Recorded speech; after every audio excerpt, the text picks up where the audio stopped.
pààyàn ní ọjọ́ wo bí àjẹrin àbí jarun sí ẹ má máa sọ nǹkan tá máa ń sọ nǹkan náà lílé. ẹjọ́ ta ló pààyàn. àti ìgbà ilé Haúsá wọn ti pààyàn. mùsùlùmù àwọn mùsùlùmù. ẹ máa gbọ́rọ̀ mi ṣé gọ́ọ̀mẹ̀ntì wọn ló pààyàn ni. ṣé gọ́ọ̀mẹ̀ntì wọn ló pààyàn ni. ẹ jẹ́ sọ kọ́kọ́ ṣẹ́rí ẹ jẹ́ kí help ẹ jẹ́ kí help yín àlàyé mi gan ẹ̀ tí àlàyé mi tán. mò ń gbọ́ yín. so wọn á ní reason tí wọ́n fi lo òfin yẹn gbà yín ni pé. ẹni sùúrù nǹkan tí mo fẹ́ béèrè ní sẹ́ ẹni wọn ló mọ́ ṣe lè fún wa ní ẹ̀rí pé òfin yẹn wọn ló mọ́ ń sìn so bí a nínú Kùránì ni bí a dì sí. ẹ jẹ́ kọ́kọ́ ṣàlàyé ẹ̀yin lè béèrè question. Mr. Boy mi fẹ́ ká lọ́jù ẹ máa gbọ́ torí àkókò ẹ má bínú fẹ́ ká lọ́jù ẹ fún wa lẹ́rìí pé wọn ló mọ́ ibi tó ti ní kọ́ pa ẹni tó bá fi Islam lẹ̀ pé ìlú ni o bọ̀ nísìnyí wọn ló mọ́ ẹ fún wa lẹ́rìí yẹn ká lè kémi wá tó ṣe báyìí ẹ ṣe ń gbọ́ ẹ̀yẹn fún mi lẹ́rìí ibi tí wọ́n ti lo orú ẹ̀ nílẹ̀ Haúsá tó jẹ́ pé ìjọba wọn pààyàn. mo ti sọ fún yín mo ní wọ́n yìí ṣe lọ́jọ́ wo ń sìn sí wọ́n yìí pààyàn sọ fún yín náà. ṣé ń gbọ́ tó bá láwọn tó ṣe rẹ̀ ẹ jẹ́ ní sọ́jà ń gbé news yẹn jáde ẹ dúró náà. ṣé ń gbọ́ bí àwọn tọ́ọ̀gì kan tó kóra ọjọ́ tó lọ dídé pẹni lẹ́yìn kan lórí sí bọ̀ yí pé bóyá gọ́ọ̀mẹ̀ntì ní Haúsá kan sọ pé wọ́n fẹ́ pààyàn. ms ẹgbẹ́ náà yẹn síta ní ẹmẹsẹ bá bí síta kọ́wọ̀n yẹn ó dàbí mi náà bíbí kan bí akásí náà lẹ́nu ọjọ́ mẹ́ta ìpọ́jọ́ márùn-ún sẹ́ kò tí ẹ̀ ń ṣe Deborah níhùn lélẹ̀ ẹmẹsẹ bá ń gbé síta ẹjọ́. mo ti gbé ti yẹn náà èkó ms ń bolẹ̀ wá. no ẹ má lo fọ́tò ilé news tí wọ́n bá ti kọ́ ni títọ́ kí ilé ẹjọ́ Àkànbí ẹ kàn kọ́ newspaper bí wọ́n ṣe kọ́ gbogbo èèyàn ló ti rí obìnrin ẹni lónìí kan lóhùn rí Àkànbí ẹ má gbé sí ẹ kàn lo newspaper àbí headline tó kọ bí wọ́n ṣe pa obìnrin yẹn ó kí dàpẹ́ mi sì lọ wá ẹgbẹ́ sí kí ẹni yìí Àkànbí ní àbí lọ pé newspaper ilé wọ́n lè bá ní wọn fi lè ẹ má lórí TikTok la fi gbé kúrò ń bẹ̀. Àkànbí ẹgbẹ́ kúrò ẹ lo paper ẹgbẹ́ kúrò ní background yín gan Àkànbí so ẹ lo paper tó ti ṣú ẹ̀ tó kọ sí headline gbogbo èèyàn lórí gba ayé lórí nítorí bá ti ń ṣe Islam tó ti ń lo ṣẹ̀ríà wọ́n yìí ń pààyàn torí àti ìgbà ṣẹ̀ríà lọ́dọ̀ wa ni ò jẹ́ kó tí ì bẹ̀rẹ̀ so. ìwé àlùsì kan tí ń ta gbogbo ayé rú lélẹ̀. ìwé àwọn ẹlẹ́gbẹ́ òkùnkùn. ọ̀rọ̀ yẹn jọ ní yín lọ sà. mi ò mọ̀ yín mọ̀ fún mi jọ ní yín lọ. ẹ fẹ́ gbìjà Saudi. Saudi tó dùn Quran gan wọn bí dákọ́ sọ fún mi rẹ. jẹ́rí ẹ̀gbọ́n àkọ́kọ́ tó kọ́kọ́ sọ̀rọ̀ yẹn ẹ jẹ́ kí n fún ọ lẹ́sìn ẹ̀gbọ́n àkọ́kọ́ tó sọ̀rọ̀ yẹn. Talon tó ṣe tó wọ́n pọ̀ program yẹn as in that very fellow. ẹ̀gbọ́n tó kọ́kọ́ sọ̀rọ̀ yẹn jẹ́. ìjọba gbé news yẹn wá ìjọ ms ṣé ms busy ni tabalẹ́ lómi tó lè bá wa gbé kíni headline ẹjọ́ so bí a máa ní ìdènà tó lè bá wa gbé nǹkan jáde. wọ́n bá yẹn kí sáré òwe àmọ́ máa rí. ṣẹ̀ṣin gbọ́rọ̀ mi sà. ṣé ló ti pẹ̀ kò tó bí i 5 days. ṣẹ̀ṣin gbọ́rọ̀ mi ṣẹ́gun ẹ̀ ṣe wọn bẹ́ẹ̀ ṣẹ́ṣin gbọ́rọ̀ mi sà. now ẹ wá jẹ́ kí ẹ̀ láì tì lórí nǹkan kan sà ṣẹ́ ń gbọ́rọ̀ mi o. now that very route tí Islam mú wá ń gbà yẹn pé ẹni tó bá ti fi Islam lẹ̀ pé kí wọ́n pa ẹ wá jẹ́ kí n sọ reason tó wà behind yẹn. now ìdí ni wípé nínú àwọn tó jẹ́ Muslim gbà yẹn tó wà níbi military Islam gbà yẹn wọ́n máa lọ ń gbàbọ̀dè gbogbo àwọn àṣírí ogun gbogbo àwọn military as in military distinct tó jẹ́ pé Islam nìkan ló mọ̀ tó jẹ́ pé kò gbọdọ̀ leak síta wọ́n á lọ máa gbé jáde wọ́n á lọ máa leak ẹ̀ fáwọn enemies. kí ni tó jẹ́ síkírìtì tó máa gbé jáde. military secret now military secret wọ́n sọ pé Islam operate as a nation nígbà yẹn so military secret ni torí pé kí ni àwọn kèfèrí ẹ máa gbọ́dọ̀ mi àwọn disbelievers wọ́n bá wọn jagun. tó lè máa bá wa gbé nǹkan jáde. kí ẹ gbọ́dọ̀ mi. Niger space níbẹ̀ yẹn. hello bro. Why the Quran is still here sit now? Why don't you go to Quran? Listen by. Why don't you go to Quran? Terry, ṣé n sọ kọ́kọ́ fún yín? Òun lẹ́sìn mọ̀ pé Islam ṣì wà in its glorious form. Ṣé ti sọ̀rọ̀ yín tán ṣé kí n dá yín lóhùn? Ṣé kí n dá yín lóhùn? Ẹnìkan sọ kankan nísìnyí. Ẹni pé nígbà yẹn o ni wọ́n ń lò. Why tí wọ́n ṣe ń kájọ lánàá Quran ní ìsìn báyìí? Ẹni wà tó fi yẹn fún wa ní Quran ṣé kí n fún yín lésì? ẹ dáhùn. lójú mr mi lójú ẹjọ ẹ ká kíní ẹ wo ibẹ̀. ṣé ẹ gbọ́dọ̀ mi sà ṣé rí òfin pọ̀ nínú Quran. ẹ explain lẹ́nà mr Ibrahim ẹ wo news tí wọ́n gbé síta yẹn ms busy ni a nídìí ẹni tó lè bá a máa gbé nǹkan jáde bí Quran àbí news náà níbi lórí. ẹnu iṣẹ́ mo wà. No, tẹ́ bá lè bá okay wà lẹ́nu iṣẹ́ nídìí tó lè. So Mr. Ibrahim ẹ lè ka ó ti wà bẹ́ẹ̀ náà. ẹ̀ka ẹjọ́. Bẹ́ẹ̀ ṣe kúrò yẹn kò ṣó mọ̀. Mr. Ibrahim ẹ lè bá wa kà bá ẹ ṣe. Hello. News yẹn Mr. Bantin ẹni sùúrù náà wait. Mr. Ibrahim ẹ lè ka news yìí ẹjọ́.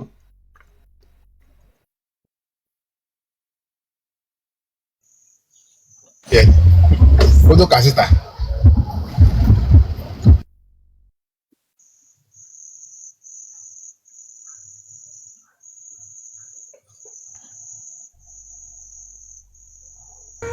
Mr. Ibrahim ẹ sọ̀rọ̀ náà.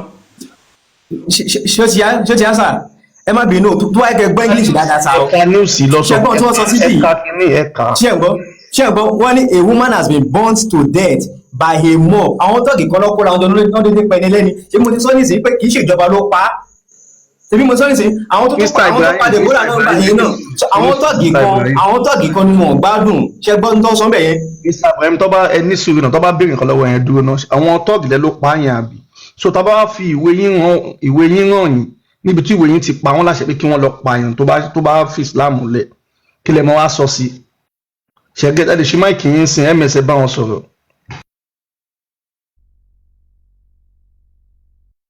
fẹ́ gbàlàyé ọ̀ máa ṣàlàyé ẹ̀ fún yín as in vividly tó dẹ̀ máa yé.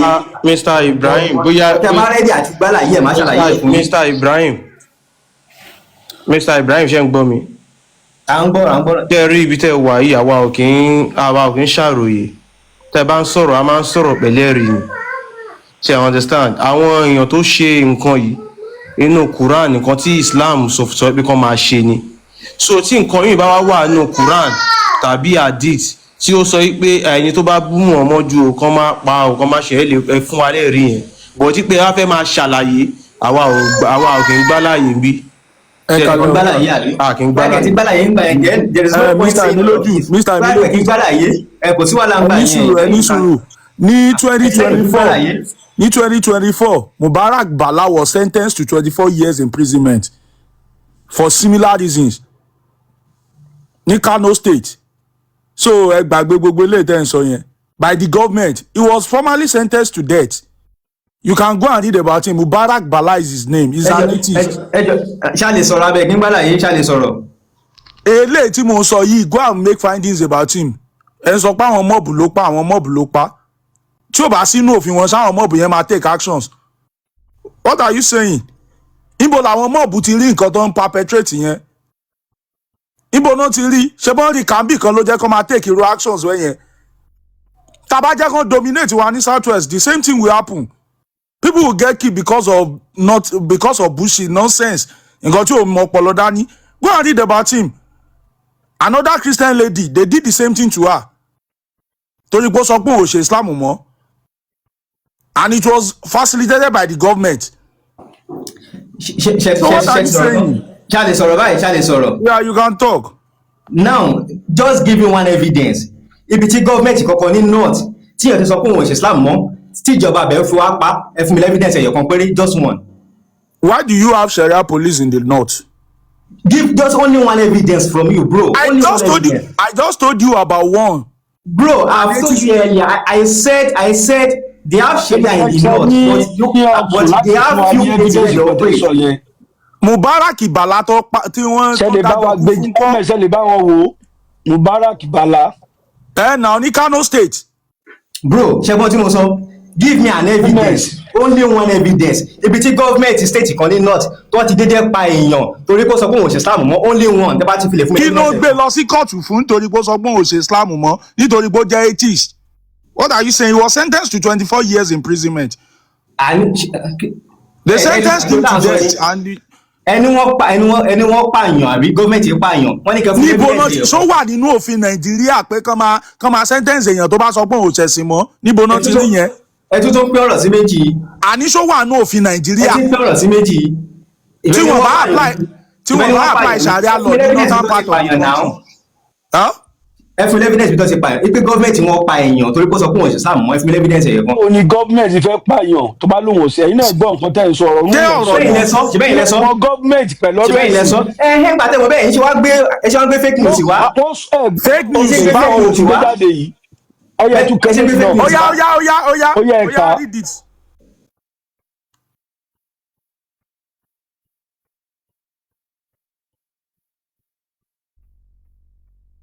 Torí Facebook post lásán nìyẹn o. ẹ kà fúnra yín. For you, Ibrahim Shemaka or not, because let me fair show evidence pé kì í ṣe the first time, kì í ṣe the second time. Láti gba iye ànábì ló ti ń pààyàn kiri. Anybody tó bá sọ̀rọ̀ sí tó bá sọ̀rọ̀ nípa ẹ̀ bó ṣe máa ń pa wọ́n nìyẹn kò care. And àwọn followers ẹni sùúrù sir. Any suru sir, I'm speaking. Ẹjọ́ ẹ má interrupt me. Èmi ò ń ṣe Muslim woman ẹjọ́ ní authority yẹn mi báyìí. Ẹni suru ní kẹ̀ka ẹ̀ẹ́dẹ̀ka. So ẹ wò tẹ́ bá lè gbé mi sí big screen ká fi hàn wọ́n pé bó ṣe ń ṣe nìyẹn látàyé ànábì. Anybody tó bá ti sọ̀rọ̀ ànábì either ó máa send assassins wọn àbí tó bá jẹ́ pé nìyẹn follower ànábì ni ó máa lọ pa wọ́n ni bó ṣe ń ṣe nìyẹn. So olówó èkó ẹjọ́ àbọ̀rúbọ̀ yẹn gbogbo ilé because gbogbo kìíní ti sú mi gbogbo nonsense it's not Islam show me one sharia kan bẹ́ni pé yẹn ò kàwé. Do not insult our intelligence. Do you understand? Ẹ má play gbogbo bullshit game yẹn. It's ridiculous. So ẹ jẹ́ ká hadith yìí. This is Sunan Abi Dawud. Number 4361. Muhammadu olùpa. Ẹjọ́ ẹ mute anka hadith ẹ mute. Ẹ jẹ́ àlọ́ oya let's go. Sunan Abi Dawud 4361. A blind man had a slave mother who used to abuse the prophet. Ṣé ń gbọ́ afọ́jú kan ọkùnrin ó ní ẹrú kan tó máa ń bú Muhammadu. Bade her, but she did not stop. Ó bá sọ̀bọ̀ ẹrú yẹn ò gbọ́. But she did not give up her habit. Ó bá sọ títí yẹn ṣàfarijá. Night, she began to slander the prophet and abuse him. Alẹ́ ọjọ́ kan bẹ́rù yẹn ṣe ń sọ̀rọ̀ gbọ̀n nǹkan tí Muhammadu ṣe nìyẹn bó ṣe bá òkú sùn bó ṣe bá ọmọ ọdún 6 ọmọ kékeré sùn yẹn ṣàǹsọ gbogbo wa bó ṣe jáde wá yẹn lálẹ́ ọjọ́ kan. So he took a dagger, placed it on her belly, pressed it and unalived her. Bó ṣe mú dágà nìyẹn bó ṣe gun afọ́jú yẹn ó bóyá gun obìnrin yẹn bóyá gun pa nìyẹn. Who came between her legs was smeared with blood that was there. Ọmọ wà láàrin ẹsẹ̀ débi pé ó dàpọ̀ tún ń ṣa ọmọ yẹn náà sí wẹ́lẹ́wẹ́lẹ́ ẹ̀jẹ̀ abiyamọ ìkúnlẹ̀ abiyamọ Mashallah. When the morning came, the prophet was informed about it. Nígbà tí ilẹ̀ mọ́ tójúmọ́ mọ́ wọ́n bá gbé sí Muhammadu létí ìròyìn yẹn. Assembled the people and said. Muhammadu bá pe gbé ìwọ̀n èèyàn jẹ́ ẹ má bọ́ bá wí pé. Oh, by Allah, the man who has done this action, he should stand up. Ó ní nípa ti Allah ó ní arákùnrin tó ṣe lé òun dá ó ní kó dìde. The necks of the people and trembling, the man stood up. Wọ́n kan ṣáà ń gborí ara wọn arákùnrin náà bá dìde. Sat before the prophet and said, Messenger of Allah. Ó bá ní Muhammadu òjíṣẹ́ Allah o. Master. Ó lóun ni olórí ẹrú yẹn o. She used to abuse you and disparage you. Ó ló máa ń bú ọmọ Muhammadu máa ń yẹ̀yẹ́ gbogbo bó ṣe bá ìṣà sùn ọmọ kékeré bó ṣe bókù sùn gbogbo ẹ̀ ló máa ń sọ. I forbade her, but she did not stop. Ó lóun bá sọ àmọ́ kò gbọ́ o. I rebuked her, but she did not abandon the habit. Ó lóun kìlọ̀ fún òun fà á létí bẹ́ẹ̀ ló ṣáà ń tẹra mọ́. I have two sons like pearls from her. Ó lóun lọ́mọkùnrin méjì tó bí fún un. Last night she began to abuse and disparage you. Ọ̀gá ó ní bóyá tó dáadé àná nìyẹn bó ṣe tún bú ọmọ Muhammadu tó ń yẹ̀yẹ́ nìyẹn. So I took a dagger. Ó ní bóun ṣe mú òun ifá dágà yọ nìyẹn àdáyé ṣóńṣó báyìí. I placed it on her belly and pressed it till I unalived her. Ó ní bóun ṣe fi ń gun níkùn nìyẹn tutututututu bóun ṣe pa tán nìyẹn wọ́n gbẹ̀mí ẹ̀. Thereupon the prophet said. Muhammadu bá wí pé. Oh, be witness, there is no retaliation payable for her blood. Mashallah. Muhammadu lòun jẹ́rìí pé kò sí ẹ̀san fún ẹ̀jẹ̀ arábìnrin tí wọ́n pa yẹn. Ó ní àpagbé ni. Ẹni bá bùn ẹ pa, ẹni fi Ìsìlámù lẹ̀ ẹ pa, àpagbé ni.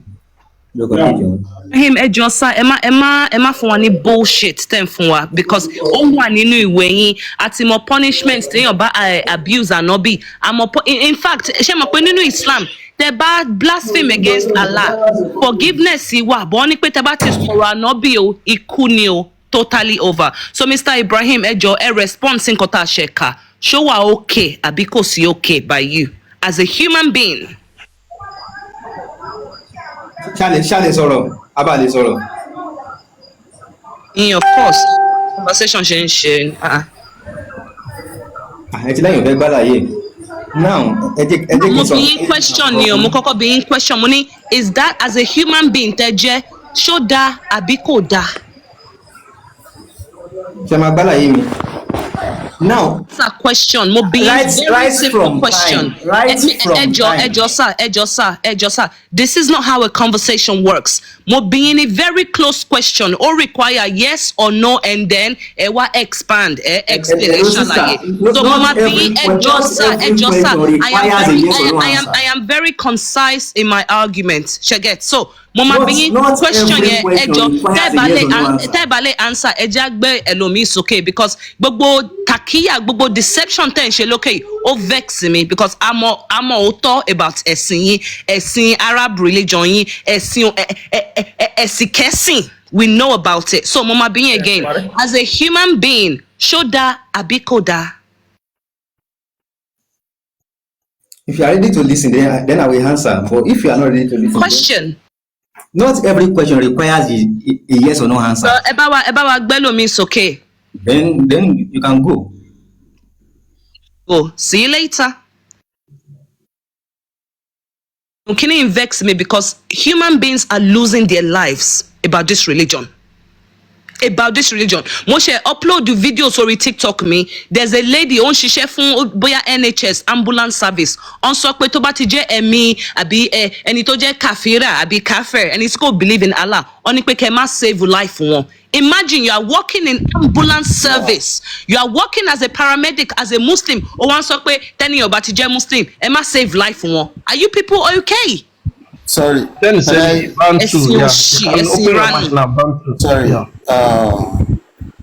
I'm sorry. I don't mean to interrupt. Sorry. Can I talk, please? Go ahead, sir. They were honest about Sorosha. Sorry. Of course, I'll be honest. I'm a Muslim. So, for the last statement you just said there, Islam could discriminate when it comes to human. As a matter of fact, Islam, Jerry, one thing we need to understand is this. There are people who claim to be Muslim, but they are not following the teaching and the practice and the so-called rules and regulation. Quran is the word from Almighty Allah. Hadith, there's like in the hadith, there's hadith doif, there's hadith sahih. Our hadith cover. This is sahih. Emma, for one lecture, Mr. Banti, we know Sahih, we know Hassan, we know Daif. You see, in Emma, you want to hear from people, right? And you have to give that chance. Let them talk. We are not fighting, right? So you see, you know our hadith to woju as our one.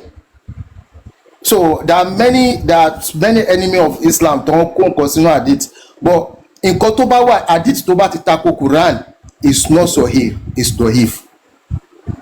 Islam eléyìí ò tako Quran mo lè gbé verse Quran fún yín kí n fi back it up eléyìí ò tako Quran at all. And Mr. Banti, with all due respect, I need gbogbo lecture Daif níbí báyìí ń gbé ẹni sùúrù sà níbí báyìí ń gbé Daif wá ẹni sùúrù sà mo fẹ́ remind yín something níbí báyìí ń ṣe Daif So I need láti lecture wa. Every hadith that I bring is authentic.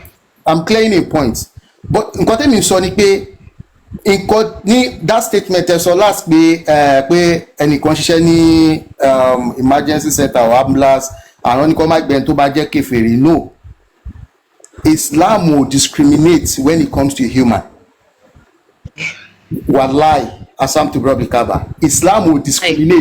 That's a mother effing lie. You're lying, sir. Now I'm gonna bring a verse from the Quran. I'm not lying. Any suru look, sir, when tibati be evidence yi wa fun isiwaju yin, I hope you are humble enough to apologize for lying. Bring the evidence. Okay, Islam will discriminate anybody or respect everybody. When it comes to human. Okay. Okay, my verse wa fun yin. Okay, bring the verse.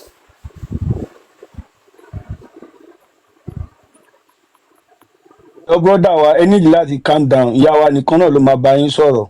Ẹ jọ̀ọ́ nítorí Ọlọ́run we are mi bá wọn jà. Bí ẹ̀ ń pa irọ́ tó fẹ́ sọ̀rọ̀ níyàn gbọ́dọ̀ ṣàlàyé.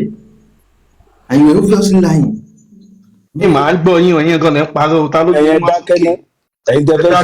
Ẹ má bínú pé mo wà emotional mi like àwọn èèyàn máa parọ́ especially tó yẹ pé èmi ti ka Quran mo ní gbogbo evidence yẹn kàn máa parọ́. So Mr. Banti, you made a claim earlier ẹ sọ pé Islam ò discriminate anyone àbí Allah yín, right? Nǹkan tẹ́ sọ nìyẹn mo dẹ̀ sọ pé màá gbé verse wá fún yín tí verse yẹn bá dẹ̀ contradict nǹkan tẹ́ sọ ẹ jọ̀ọ́ ẹ wà humble enough láti apologize for 434 people in this room. Now ẹ sọ pé Islam will discriminate. Olówó Èkó ẹja ka àyà yìí. Quran, Surah Al-Tawbah, that's chapter 9, verse 29. Only fight those who do not believe in Allah and in the last day. Ti Allah àti Quran wọ́n ní kẹ́ bá àwọn tí wọ́n gba Islam gbọ́ tí wọ́n dẹ̀ gbà lájọ àtọjọ́ kẹyìn ẹ bá wọn jà. Who comply with what Allah and His Messenger have forbidden. Allah àti Muhammadu ṣe léwọ̀ ẹ bá wọn jà. Embrace the religion of truth from among those who were given the scripture. Islam ẹ̀sìn òdodo ni nínú wọn ta fún ìwé ẹ bá wọn jà. They pay the tax willingly and fully humbled. Àti tẹ̀tí máa gba owó lọ́wọ́ wọn tẹ máa sọ wọ́n di ẹni yẹpẹrẹ. Mr. Banti. Yes, I'm here with you. Does this contradict what you just said? Should contradict in Koteso just now? But the first of the Quran. No, Mr. Banti, you know. No. Katoberes in sorrow. Emotional. Any sorrow. And you know any sorrow. I'm Allah's wife here. Meaning mommy be by Ejo. Mommy of all kufaris. Mommy of all kufaris. I'm gonna take you back to school. Now, Mr. Banti. Yes, I'm a very proud kufar because Emi ole tele Allah to mbayon ọjà tó ní kẹ́ máa dọ́mọdé kẹ́ máa ṣe gbogbo immorality. Mr. Banti, ẹ sọ pé Islam ò discriminate. Ṣé mọ nǹkan tó ń jẹ́ kéèyàn máa discriminate? It means that you don't treat people as less because they are not you or because they don't follow your way. Ṣé get? Now, verse yìí ti sọ fún wa pé ká bá wọn jà. I think ó dà pé ká pa wọ́n ni nínú Arabic Olówó Èkó. Faktulu mi wọ́n mú ọtí ẹ̀ ní kẹ́ pa wọ́n ni nínú Arabic. So tẹ́ bá sọ pé Islam will discriminate against anyone, sir. Kí ló dé tí Allah yín sọ pé kẹ́ lọ bá wọn jà, kẹ́ lọ pa àwọn tí wọn ò gbàgbọ́ nínú ẹ̀. Thank you, sir. Ẹ lè answer. My mute. This, where does the fast coming from? There has been, see, if you want to get to Genesis, there has been. Can give him the Quran verse so that he can read it by himself. No. I can be my darling. She worried screen no. All them be me, but Mori, inú ìdí mi mo ti fàyọ. What the fuck? Me so you see, Sherry, in as much you are not opening your mind, nobody is preaching for you to accept Islam. But we are just trying to. In the verse, Emma Salo, explain misinformation here. Yeah. In Quran Bansoro, there has been a talk coming from Telebo.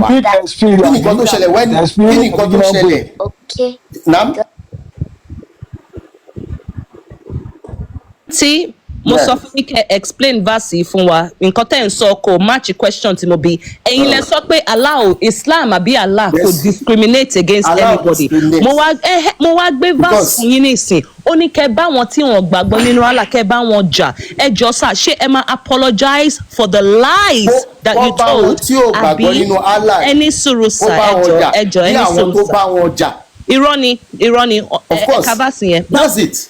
No, because nǹkan tí mo sọ nìyẹn pé because there has been some verses before that one. ẹ fi hàn wá nínú àyà yìí ibi tó ní. ẹ kò lè no you see ẹ lè mú àyà ẹ láàrin. This is a shame on you. You are just picking the parts that suit your argument. sọ jẹ́ àwọn nǹkan tí wọ́n sọ wọ́n níbì kan ní àyà yẹn ti ń bọ̀ so Mr. Bantu afẹ́kọ́jẹ́yìn àti wọn nìkan lè máa sọ̀rọ̀ wọ́n níbo ló ti ń bọ̀ ẹ fún wọn.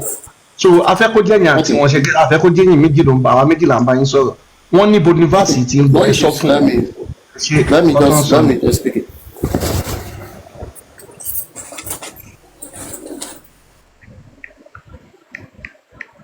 Explain the aya yìí àbí kí n gbé tafsir síta èwo lẹ fẹ́ ṣe because bá ti gbé tafsir yẹn síta ẹ ní any chance láti explain again because the scholar's opinion ó override opinion ni ẹ ń ṣe scholar.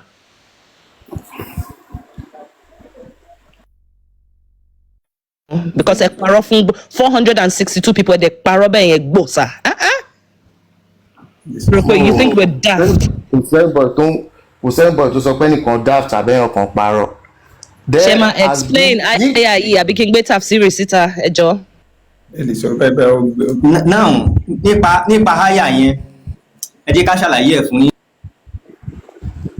Sọ̀rọ̀ Mr. Ibrahim Banti là ń bá sọ̀rọ̀. Thank you. Section the verse of Quran when. Okay, a ní sùúrù fún yín. Ẹ ṣé sir. Thank you sir. Ẹ jọ people mo ń bẹ̀yìn tẹ́ bá ti wá sókè ẹ yé máa parọ́ mọ́. Ọ máa ń sọ ní English without lies Islam dies. Ẹ yé máa parọ́ mọ́ because ojú wa ti là ṣe get èmi ní Quran nílé a ní Sunnah nílé ẹ yé máa parọ́ mọ́ o ẹ jọ o because àṣírí yín ti tú afẹ́fẹ́ ti fẹ́ àti rí fùrọ̀ ànábì àti rí fùrọ̀ Allah. There's nothing you guys can do anymore. You can't hide anymore.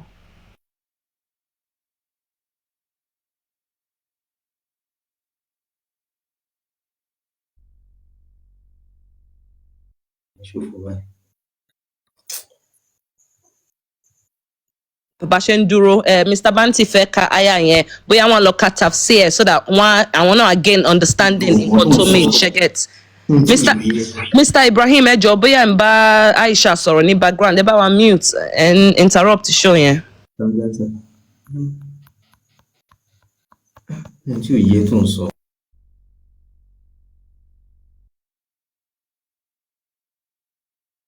Parọ́ fún wọn wá ẹ̀yẹ́ máa parọ́ fún wa mọ́ ẹ̀yẹ́ wa ànábì. Mommy of all kufar. Yes, so I can They are be. doing well. Thank you. We are doing absolutely well.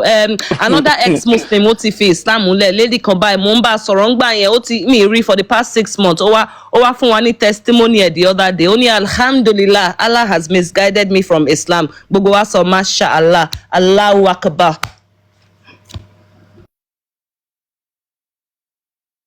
Ẹ̀sìn tí kò tiẹ̀ respect obìnrin no respect for women.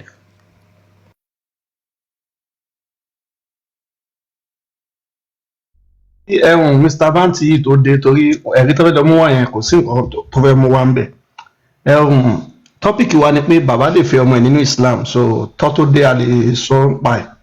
Lẹ́bàá wọn ti Quran 25:54 tí tẹ̀sí àdìkútúbí tó sọ pé tí wọ́n bá bímọ láì ṣe ní káì tọmọ yẹn bá jóbìn pé bàbá lè fẹ́ so ó máa ń tọ́pìkì ta nílé ni so a lè sọ tẹ́ni tó dé torí ẹ̀ ni wọn ò lè rẹ́rìí yẹn mú wa. It's okay. Which kí ni. Má padà síbi tó wọ́n wà wọn níbi dá sí ká fi sọ. Confirm. Gbogbo evil in the world, gbogbo atrocities, gbogbo everything wicked téèyàn fẹ́ ṣe ní ìgbésí ayé ẹ kọ join Islam everything is available ẹ lè bọ́mọdé sùn ẹ lè kó ẹrú kẹ bá sùn everything na knacking oko Allah ti provide fún oko gbogbo àwọn Muslim man from now till eternity. Oko nìkan lọ mọ̀ kọ́ máa dóbò kọ́ máa dó ẹ pa wọ́n ẹ ṣe ẹ̀sìn òṣì. Ibrahim ti sá lọ. ògúfe wọ́n lè bá a sùn. Longan fruit, ẹ lè bá fruit ṣe àjọṣepọ̀.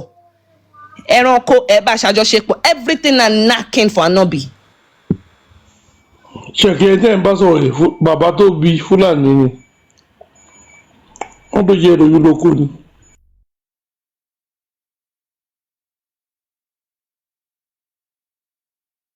Kí ni verse yẹn again? 25.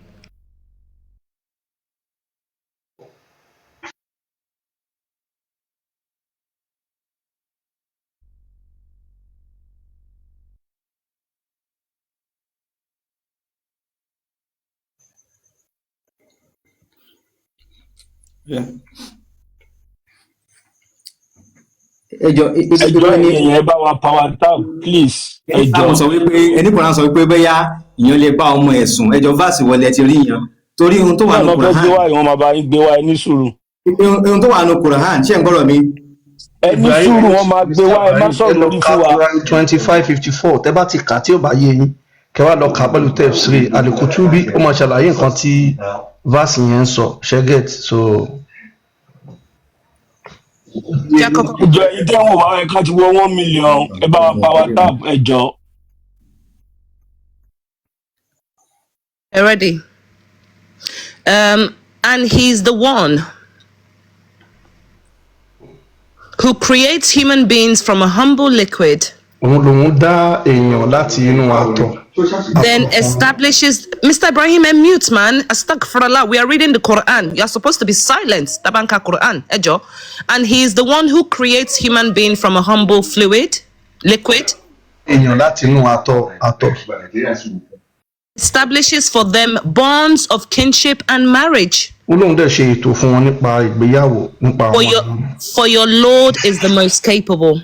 Allah lóun lálágbára. Ejengbe tafsiri wa. Yeah. So ms náà lè gbé jáde ká lò lọ́dọ̀ yín.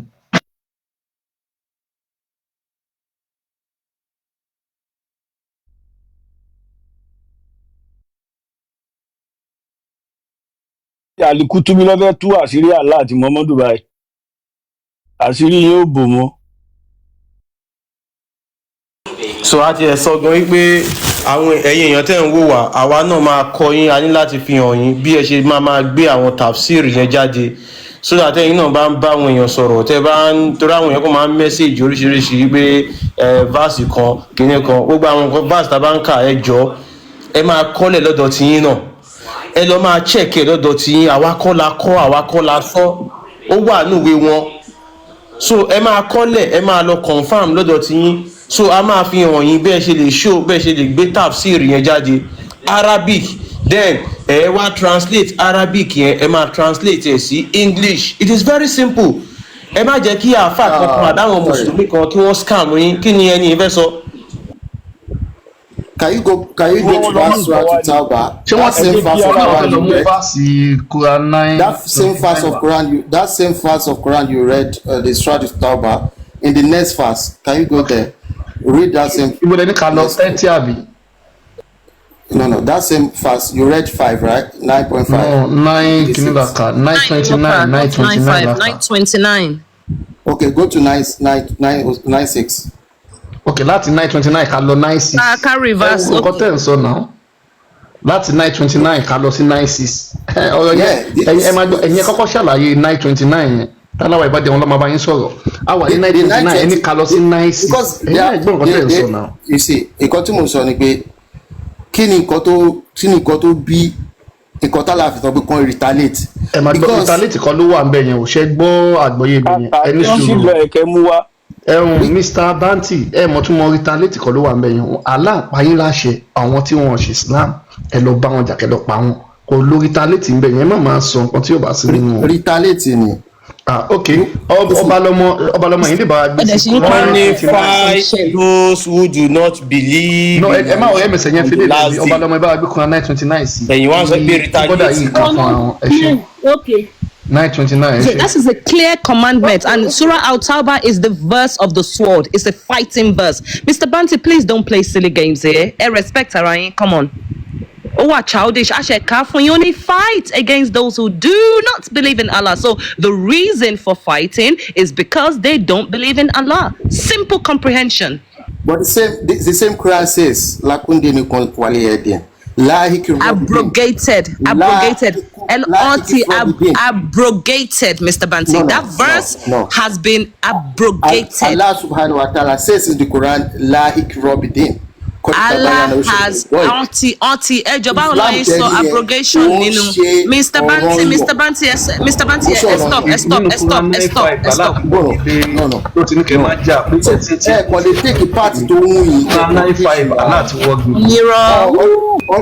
You see, there must be something coming before. Mr. Banti, abrogated. Stop lying again. Honestly, see, for me, I don't know. Mr. Banti, ẹ ka Quran yẹn báyìí, wọ́n ti bá yín gbé sí, ẹ ka fúnra yín, ẹ ṣe. Ṣé gbọ́?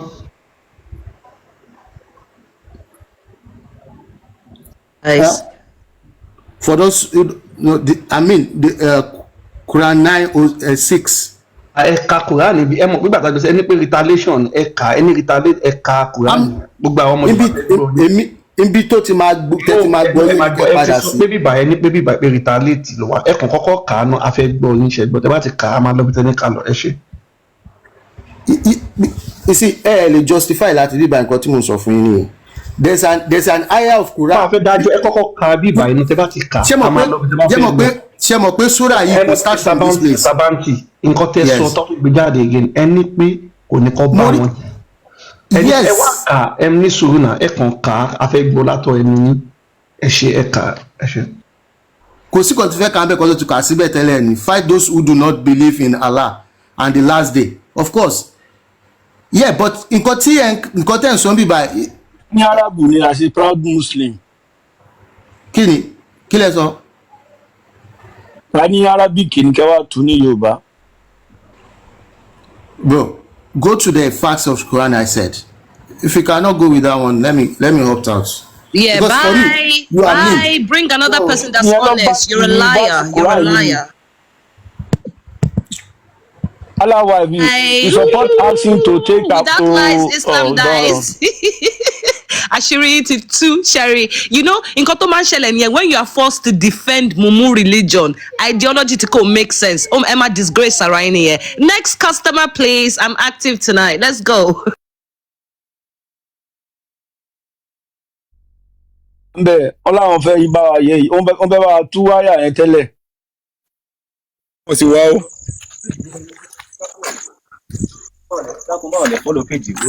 Mr. Ibrahim péjì wo péjì burúkú. Insulting. Péjì wo ni péjì ọmọlúwàbí. We are the best in the world. International ilé kéwú. Nípa ẹni tí yàn lè fẹ́ nínú Islam. International ilé kéwú ló wà. Àbí Suratul Nisa.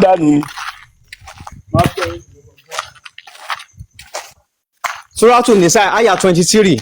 Bẹ́ẹ̀ni sọ̀rọ̀ náà MS tó bá wọlé wọn kan verse 23. Chapter 4 verse 23. So GP àti Nàìjíríà ẹjọ́ ẹbí ta ní Nàìjíríà yìí. GP yìí kò ṣe Muslim nìkan ni a lè gbé sókè Naija. Ẹbí Nàìjíríà yìí so Naija bá ti ṣe máa observe lẹ́kọ̀ọ̀kan. Wọ́n sì ń lò Naija yẹn sí bẹ́ẹ̀ jáde. So Muslim ẹni tó bá jẹ́ Muslim òun ni a lè gbé wá. Chapter 4 verse 23. So okay, Quran chapter 4 verse 23. Verse 23. Okay. Bala wife. Kí máa ka àbí kí máa ka fún yín. Ẹ má wọrí wọn á fi jáde. Mo rò Bala wife wà níbẹ̀. Ibi tán láti sọ àwọn tẹ́lẹ̀ fi a máa kà á fún un. Wọ́n máa bá yín gbé jáde. Nígbà kálá wa sọ pé àwọn tẹ́ bá fẹ́ tí wọ́n bímọ tí ẹ ṣègbéyàwó pẹ̀lú wọn kọ́. Òun là ń sọ amọ̀bí tẹ́ ń lọ náà. Nǹkan tó ṣẹlẹ̀ ni pé àwọn Mùsùlùmí ò mọ nǹkan kan táwọn ìjọba ń kọ yé bí. Àwọn ará bíi ni pé wọ́n máa fún yín níbi tá láti ní bàbá ò lè fẹ́ ọmọ. Ìyẹn tó bá ṣègbéyàwó nìyẹn. Ibi tó ti wá ní pé ìyàwó tó bá fẹ́ tó ṣègbéyàwó pẹ̀lú ẹ̀ ìyẹn tó ṣe nìkáì tó bá bímọ obìnrin fún ẹ ò lè fẹ́. Ibẹ̀ yẹn ní 2554 yìí òun ló máa ń fẹ́ sá fún. Wọ́n máa ń fẹ́ sá lọ sí Quran 423 gbogbo ẹ̀ làwọn náà mọ̀ lórí náà Mr. Ibrahim. so àwa pẹ̀lú yín. So ibi tí wọ́n ti sọ pé a ti ṣe lè wọ̀ fún kálíkà. Yeah, 423. so Mr. Nigeria ló tún wá sí wá àlejò lẹ́nu yìí. hello. Yeah, Allah wife ó ti wà níbẹ̀. mo ti gbé síta and then Amaka 424 yẹn náà because we are very okay hello. Sorry yes hello à ń gbọ́ yín. ẹ jẹ́ kí n tètè sọ̀rọ̀ mo kàn fẹ́ dúpẹ́ lọ́wọ́ yín because mo ti ń follow page background man listen a lot and I think lady tó sọ̀rọ̀ lẹ́ẹ̀kan yẹn I can't remember your name something Igbola or something like that. Yes, and I follow you as well on my other page. I'll follow you as well. You guys are doing a fantastic job because it is high time Christian as well as Islam. So I just come up here to just tell you guys, hey, I absolutely appreciate you going and she said. It's a fantastic job. Shebo.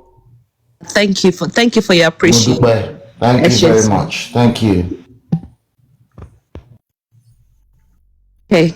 So Mr. Ibrahim Ikra. Put you on screen no Ademaka next verse after it as well. Ibrahim ṣé wà ńbẹ̀ sir. Àwọn bẹ́ẹ̀. Okay, ṣé mi kí n kà fún yín àbẹ́yìn lẹ́ máa kà? Ẹ kà á. Okay, mi ò lè ka Lárúbáwá English ni màá fi kà. Okay, olówó Èkó ṣe ready? Okay, so ó ti shrink me again, ó ti shrink me. Let's go. Ẹ ṣé, thank you moderator. Also forbidden to you for marriage are your mothers. Àwọn nǹkan èèwọ̀ àwọn tí ẹ lè fẹ́ ni ìyá yín. Your daughters. Ọmọ yín obìnrin. Your sisters. Ẹ̀gbọ́n yín obìnrin. Your paternal and maternal aunts. Àwọn àǹtí yín àwọn bọ̀dá yín. Your brother's daughter. Àwọn ọmọ ẹ̀gbọ́n yín ọkùnrin. Your sister's daughter. Àtàwọn ọmọ ẹ̀gbọ́n yín obìnrin. Your foster mothers. Àwọn alábàtàn ìyá yín. Your foster sisters. Àwọn àna yín, àwọn àna bàbá yín àna. Your mother-in-law or your stepdaughter you have under your guardianship. Àwọn àna yín tó jẹ́ pé wọ́n wà ní àrọ́wọ́tó yín. If you have consummated marriage with their mothers. But if you have not. Tó bá ti ṣègbéyàwó pẹ̀lú wọn. Ẹgbọ́, I repeat, but if you have not. Àwọn tó bá ṣègbéyàwó pẹ̀lú wọn. Then you can marry them. O lè fẹ́ wọn. Ṣé rí bíbẹ̀ yẹn? Bí tí Psalm 25:54 ẹ̀ tó wà lọ yanjú ẹ̀ nìyẹn o. Ọmọ ẹ̀ tó bá fẹ́ yàwó kan tó bímọ fún ẹ síta. Tó ṣègbéyàwó tó so ṣe nìkan pẹ̀lú obìnrin yẹn, o lè fẹ́ ọmọ tó bá bí. Sherry, Oloweko, there's an exception here.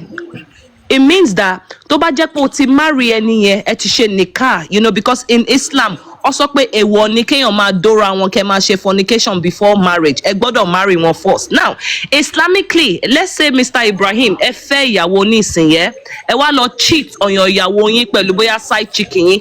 Side chicken yẹn wá lóyún ó bímọ fún yín because ẹ tí marry ẹ sọ dowry ẹ tí ṣe nikah pẹ̀lú side chicken yẹn Islam kò recognize ọmọ yẹn as your legitimate daughter, hence why you are permissible to marry her, because Islam, she was born out of zina. Come on, Mr. Ibrahim, use logic here, sir. The logical aspect of thinking gangan ni àwọn mùsùlùmí yóò ní ó ti ra wọn níyì so wọn ò lè dáwọ́ àfiwé yẹn. ọmọ tẹ fàtọ yín bí ó tó wá ní kẹ́ mọ́ bá a sùn. ọ̀nà lè bá a sùn ó ní kò sí nǹkan tó burú rẹ̀. Ìyá kutu bí yẹn jáde. Ok, mo fẹ́ fún Mr. Ibrahim. All right, fún gbogbo ẹ̀yin tí ẹ̀ ń wò wá. Ẹ kì í fi kámẹ́rà yìí kẹ́lì tó fi wọ̀n níbẹ̀ ṣe máa ṣe. So fún gbogbo ẹ̀yin tí ẹ̀ ń wò wá, tí ẹ bá fẹ́ mú tafsir any verse jáde, ẹ lọ sí quran.com. Quran.com ni mo fi pé everybody ń rí mi quran.com ẹ má yẹ kí àfa àwọn kan parọ́ fún yín. This is quran.com. Now Quran tá à ń ká yìí òun ni Quran chapter 25 verse 54. Yes, Quran chapter 25 verse 54. Mr. ẹ bá mú kiri tó pariwo Salako. So àtúntò láti fi àwọn nǹkan yìí náà máa fi wọn everybody. This Quran chapter 25 verse 54 tí a kà tán sìn tí ó ṣàlàyé ìbátan àti ìgbéyàwó. So tẹ bá fẹ́ tafsir aya yìí ẹ wo ibi tó wà lókè tó dàbí ìwé yìí ṣáwọn èèyàn ń rí ṣá ibi tó dàbí ìwé yìí ibẹ̀ lẹ máa click. ẹ gbé fún yẹn dúró dáadáa ms. kí n gbé báyìí kọ́. ẹ gbé dúró ni. ok ẹ kì í ṣe báyìí. ẹ máa wá sún fún ẹ máa sún mọ́ fóònù. ok so ibi tó dàbí ìwé yìí any Quran verse tẹ bá fẹ́ kà ibi tó dàbí ìwé yìí òun lẹ máa click òun ni tafsir ẹ rí bó ti gbé tafsir yẹn wá now ibi ẹ lè tó wá pé English lẹ fẹ́ English nìyẹn tẹ bá wò sàlẹ̀ sìn this is the English tafsir fún Ibn Kathir ẹ ti rí àwọn tafsir tẹ bá fọwọ́ sùn báyìí this is Marif al-Quran tafsir kan tún nìyẹn eléyìí náà tazkirul Quran tafsir náà ni but tẹ bá fẹ́ rí confam nípa àwọn kìíní ẹ lọ sí Arabic ẹ ra wá sí ibi English yìí Arabic yìí lókè Arabiya tafsir ẹ ti rí pé àwọn tafsir yẹn Arabic ni ẹ wá sí tafsir because ẹ bá mú English ẹ ní rí so tafsir kutubi so a ti wà ní kutubi yẹn sìn this is a Arabic tafsir now nǹkan tẹ́ bá wá ṣe ń sìn ẹ̀yin ò gbọ́ Arabic so Arabic yẹn ni àwọn àfáà yẹn fi ń parọ́ fún yín ẹ má dààmúra yín ẹ copy Arabic yìí ẹ ti rí pé ẹ copy ẹ copy so mo ti copy Arabic yẹn sìn ẹ lọ sí ChatGPT ẹ má stress ara yín gbogbo ẹ ti dẹ̀rọ̀ èèyàn ẹ má jẹ́ ká àfáà kankan parọ́ fún yín irọ́ ni gbogbo ẹ tẹ́ bá ti wá sí ChatGPT òun bọ̀. wọ́n máa download ChatGPT yẹn ni o. ẹ lè download ẹ lọ rí Google òun níbí òun mo ti mú yìí so ẹ kàn tẹ́ síbẹ̀ help me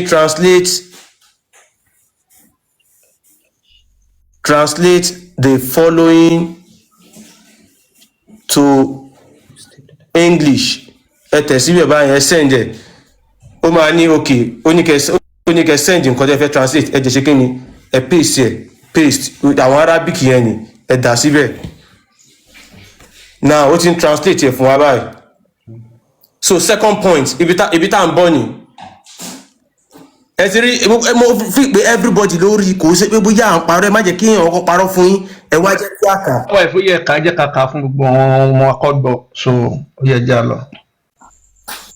Okay, so only pé second point he's saying by lineage and marriage. wọ́n sọ nípa ìbátan àti ìgbéyàwó.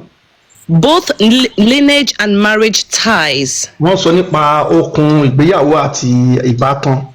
Are terms that encompass all forms of kinship between human beings. wọ́n sọ ìyẹn ìyíká nípa ènìyàn ẹ máa gbọ́.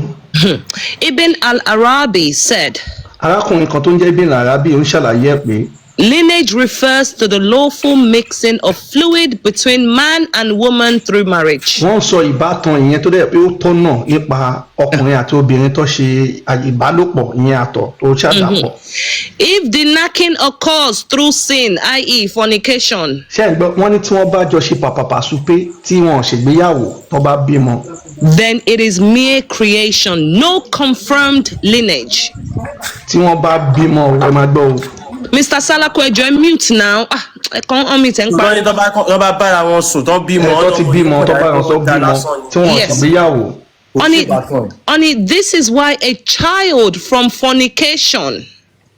ṣé ẹ gbọ́ wọ́n ní ọmọ yìí ó jẹ́ pé ọmọ tí kò tọ́ súnà torí pé wọ́n ṣe nìkan pẹ̀lú ìyá ẹ̀ pé kò wà lọ́ọ̀fù nínú Islam kò lẹ́tọ̀ọ́ kò bófin mu. It's not included under the verse. ṣé ẹ gbọ́ o kò wà tó ẹ̀ bá ti ṣègbéyàwó pẹ̀lú obìnrin yẹn tó bímọ yẹn kò lọ pẹ̀lú ẹ̀. Forbidden to you are your mothers and your daughters. ẹgbọ́n ó jẹ́ ìwọ ìyá àtọmọ. For she is not legally considered his daughter. wọ́n ní ọmọ yẹn tó bá bímọ kò ń ṣe ọmọ ẹ̀ torí ó bá ìyá ẹ̀ sùn kò sì gbéyàwó pẹ̀lú ìyá ẹ̀ tó bímọ obìnrin fún. wọ́n pe ọmọ yẹn lọ́mọ ẹ̀ nínú Islam. According to the soundest opinions of our scholars and the soundest view in the religion. Pẹ̀lú gbogbo èrò ọkàn tí gbogbo àwọn ìmọ̀ọ́mù mẹ́rẹ̀ẹ̀rin gbogbo àwọn tó mọ̀ nípa Islam tó gbé Islam dání tí wọ́n sọ àtànábí àtàlá. Mashallah. And if there's no lineage by the law. Ṣé gbọ́ wọ́n ní tí ò ti ní ìbátan pẹ̀lú òfin ṣé gbọ́ pẹ̀lú òfin ni pé ìyá kò ṣe nìka pẹ̀lú ìyá ẹ̀ tó dẹ̀ ti bímọ nǹkan tó ń sọ nìyẹn. Then there is no marriage tie by the law. Ṣé gbọ́ ó ní Allah kan ló so wọ́n pọ̀ Allah ò so wọ́n pọ̀ ìyẹn ìyá ọmọ yẹn àti ọkọ. So fornication does not make the woman's daughter forbidden to the man. Ó ní torí pé ọmọ yẹn jẹ́ ọmọ tí kàn bá ìyá ìṣègbéyàwó ọmọ yẹn ti di ọmọ àlè kò ń ṣe ọmọ ọkọ máa nìyẹn kò ń ṣe wọ̀ fún ọkùnrin yẹn ẹ má gbọ́ torí pé ọmọ yẹn kò hàn bá ìyá ìṣègbéyàwó ọmọ yẹn ń sìn ọmọ àlè ni bàbá yẹn lè fẹ́ kò kí ń ṣe èèwọ̀ fún bàbá yẹn kó fẹ́ ọmọ yẹn torí pé bàbá ẹ̀ kò ṣègbéyàwó yẹn nìka ẹ̀ pẹ̀lú ìyá ẹ̀. Alhamdulillah. Alhamdulillah rabbil alamin. So nínú Islam bàbá lè fẹ́ ọmọ ẹ̀ tí kò bá ti bá ìyá ẹ̀ ṣe nìka ìyẹn ìgbéyàwó nínú Islam. So ṣẹ́gbẹ́ òkùnkùn tẹ́ pé wàkàwá ṣe lélẹ̀ ṣọ́lá àjùtẹ́ ní Muhammadu mú wa lélẹ̀.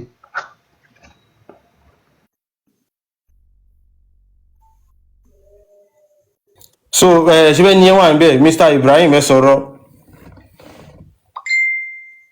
Fún verse yẹn 25:54 and MS Baba mo notice pé tẹ́ bá ti ibi tẹ́ máa ń click on fún tafsiri yẹn for some reason ó ti hide al-Kutubi one ó hide kò easy láti find bẹ́ẹ̀ yẹn ṣe get because mo ti ń wá látijọ́ mi mọ̀ pé bá ṣe ń ṣe nìyẹn mo dẹ̀ ti rí reason tó ṣe hide ó expose wọn gan-an ni. ó hide a lot of things ni ó wà nù àwọn tafsiri yẹn tó jẹ́ pé torí ẹ̀ mo ṣe sọ ẹ̀yin èèyàn wa tẹ́ bá fẹ́ check tafsir ó better kí ẹ lọ sí Arabic tafsir yẹn pick on Arabic then translate it to English ẹ máa rí oríṣiríṣi ń bẹ ìyẹn gangan ló kúnná tó ṣe understand òun ló kúnná jù so àwọn people yẹn mọ̀ pé ẹ̀yin òkú lè ka lárúbáwá wọn dẹ̀ mọ̀ pé gbọ́n fẹ́ sá sí ojú sí là ní 2025 now gbogbo nǹkan táwa ń sọ confam ni òun rẹ̀ ń sìn tá a bá ní káwọn àfà wa ka lárúbáwá yìí sìn wọ́n máa kà but ọ̀tọ̀ ní nǹkan tó máa tú fún yín wọn ní to writing fún yín nǹkan tó yẹ káwọn èèyàn wá sì máa ṣègbè sínú ẹ̀sìn yẹn nìyẹn so ẹ̀yẹ kan lọ translate. ẹ jẹ́ kí Mr. Ibrahim ka lárúbáwá yẹn àwọn lè kà Mr. Ibrahim mo jẹ́rìí wọn.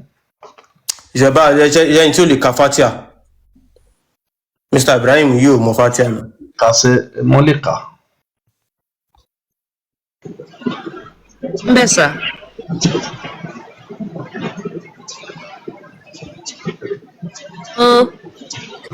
Hello from the other side. Hello, are you there? Àwọn kan sọ pé kí n tún kinní yẹn ṣe bí mo débi tafsiri yẹn báwọn fẹ́ screen record ẹ̀.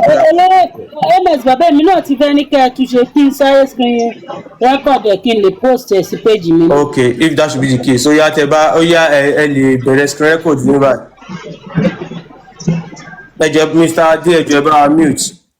So tí ẹ bá need the tafsir of any verse ẹ lọ sí quran.com tẹ́ bá ti tẹ quran.com ó máa gbé quran wá fún yín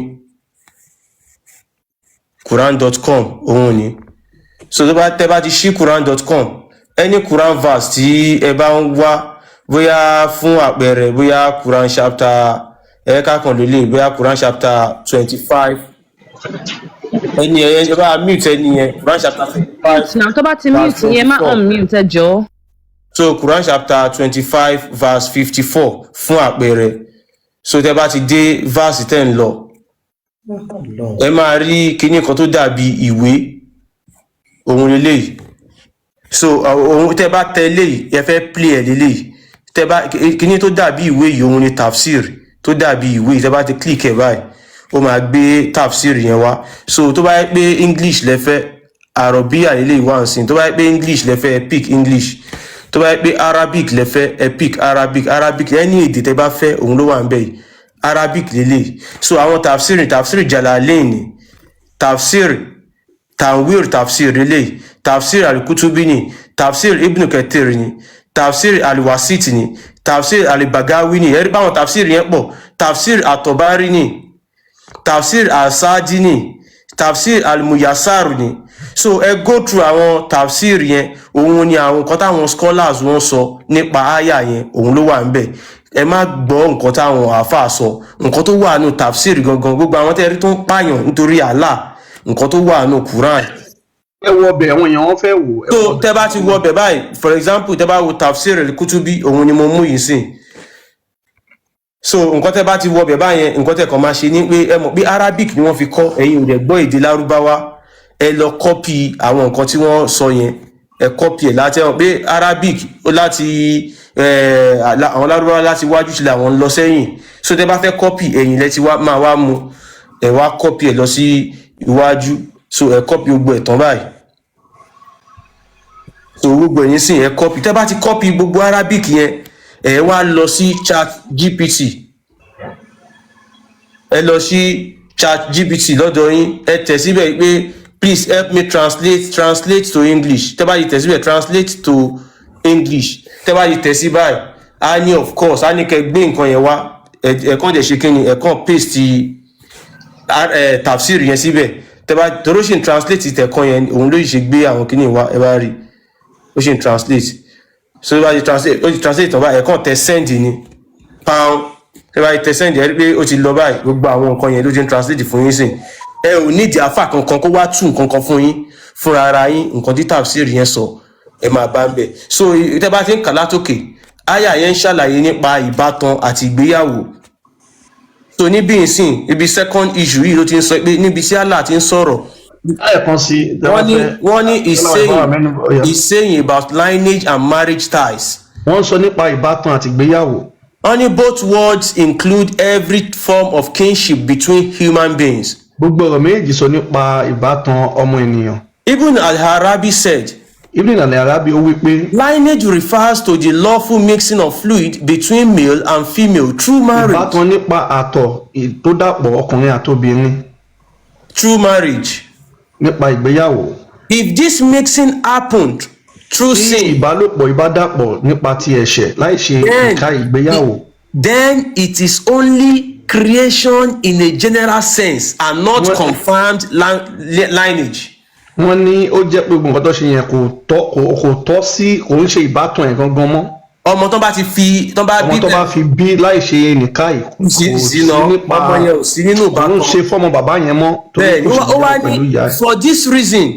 Ó ní fún di. The daughter from fornication is not included under Allah's word. Saying nípa ti ọmọ tí wọ́n bá bí láì ṣe ìgbéyàwó, Allah ò dá ọmọ yẹn pọ̀ mọ́ ọmọ bàbá yẹn o. So Allah's word saying forbidden to you are your mothers and your daughters. Ó ní èyí tó jẹ́ èèwọ̀ fún ẹ bàbá àti ọmọ, ìyá àtọmọ. So ó wá ń sọ, ó ń ṣàlàyé pé ọmọ tí Allah ń dárúkọ ń bẹ̀ yẹn, ọmọ tẹ́ bá lọ bí true ṣìnà, ọmọ yẹn ò sí ń bẹ̀ o, àlàyé ẹ nìyẹn. Ọmọ tẹ́ bá bí ìgbéyàwó, ẹ̀sọ́ yẹ ká tẹ̀síwájú. Ìyẹn lọmọ ẹ, ọmọ tẹ́ bá bí tó ṣègbéyàwó ọmọ ẹ nìyẹn. Ó ní because she is not considered his daughter according to the soundest view of our scholars and the strongest view in religion. Ó ní torí pé ọmọ yẹn wọn ò ṣègbéyàwó pẹ̀lú ìyá wọn ṣe nìka, ọmọ yẹn ò ń ṣọmọ bàbá yẹn. Gbogbo àwọn ìmọ̀ mẹ́rẹ̀ẹ̀rin ló panupọ̀, Allah Muhammadu, gbogbo àwọn ọ̀gá wọn panupọ̀ lọ sọ bẹ́ẹ̀. If there is no lineage by law, ó ní tí ò bá ti ní ìbátan pẹ̀lú ti òfin, then there is no marriage tie by law. Ó ní pé kò sí ọ̀rọ̀ pé ó nípa ìgbéyàwó nípa òfin náà. Thus, fornication does not make the daughter of the woman forbidden to the man. Ó ní torí pé wọ́n bí ọmọ yẹn nípa àgbèrè, ìyẹn ṣìnà lédè Islam, ṣìnà àgbèrè lédè wa. Ó lọ́mọ yẹn kò kí ń ṣe ìwọ̀ fún bàbá ẹ̀ láti fẹ́ ẹ wo nǹkan tẹ́ fẹ́ gbé wá sílẹ̀ Yorùbá, ẹ ti jẹ́ tán o. It's as simple as that. Àwa sọ fún yín, ẹ ti jẹ́ tán, gbogbo oṣù la máa tú désàlẹ̀ kòkò, ẹ ti jẹ́ tán. Anala, this is the gift for all humanity. Sherry gift. Kò síbi tí kò láti sọ tẹ́ ń sọ yìí. And it is a very obvious lie. Ẹ wá lọ mú tẹ̀ sírì wá ọ̀rọ̀ ẹnìkan tó jẹ́ wípé gbọ́dọ̀ wà inconsequential ẹ̀wọ̀n ṣebí ẹ̀ ṣe púpọ̀. ẹ̀ka lárúbáwá yẹn kí wọ́n kà. ẹ ti sick. Mr. Adé ẹ̀ka alẹ́ ẹ̀ka lárúbáwá yẹn sì ẹ̀ka alẹ́ Mr. Adé.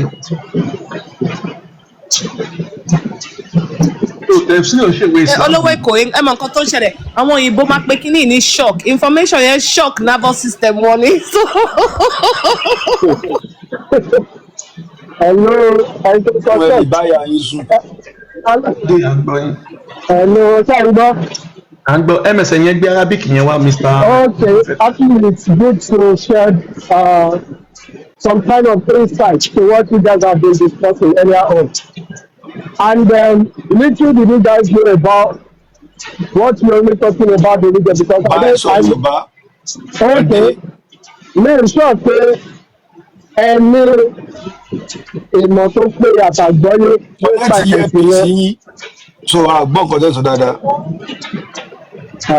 Okay, ṣẹ́jú ìwádìí máa ti wà ó dìbò. Báyìí kọ́.